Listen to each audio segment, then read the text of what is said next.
Team India captain Shubman Gill మెడగాయం కారణంగా దక్షిణాఫ్రికాతో one day series కూడా దూరం కావచ్చు. గాయం వల్ల తొలి టెస్ట్ నుంచి అర్ధాంతంగా వైదొలిగిన అతడు రెండో టెస్ట్ లోను కూడా బరిలో దిగలేదు. గిల్ మెడ నొప్పి తగ్గడానికి ఇంకా సమయం పడుతుందని సమాచారం. అతడి స్థానంలో పంత్ లేదా రాహుల్ వన్డే జట్టుకు నాయకత్వం వహించనున్నారు. గిల్ ప్రస్తుతం ముంబైలో ఉన్నాడు. అక్కడ అతడు వైద్య పరీక్షలు చేయించుకుంటున్నాడు.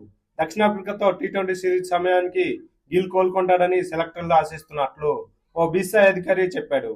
గిల్ దూరం అయితే రోహిత్ తో కలిసి యశస్వి జైస్వాల్ భారత్ ఇన్నింగ్స్ ను ఆరంభించే అవకాశం ఉంది. అభిషేక్ శర్మ రిజర్వ్ ఓపెనర్ గా ఉండొచ్చు. హర్షిత్ రాణా, సిరాజ్, హర్షదీప్ సింగ్ ఫేస్ భారాన్ని మోస్తారు. ఆకాశ్ దీప్ కూడా జట్టులో స్థానం కోసం పోటీ పడుతున్నాడు. బుమ్రాకు విశ్రాంతినివ్వచ్చు. వ్యక్తిగత కారణాలకు కుల్దీప్ యాదవ్ కూడా విశ్రాంతి తీసుకుంటాడని సమాచారం. అక్షర్ పటేల్, వరుణ్ చక్రవర్తి, సుందర్ స్పిన్ బాధ్యతలు పంచుకుంటారు. ఫ్రెండ్స్, వీడియో నచ్చితే ఒక లైక్ చేయండి. అలాగే స్పోర్ట్స్ అప్డేట్స్ కోసం ఛానల్ ని సబ్స్క్రైబ్ చేసుకోండి.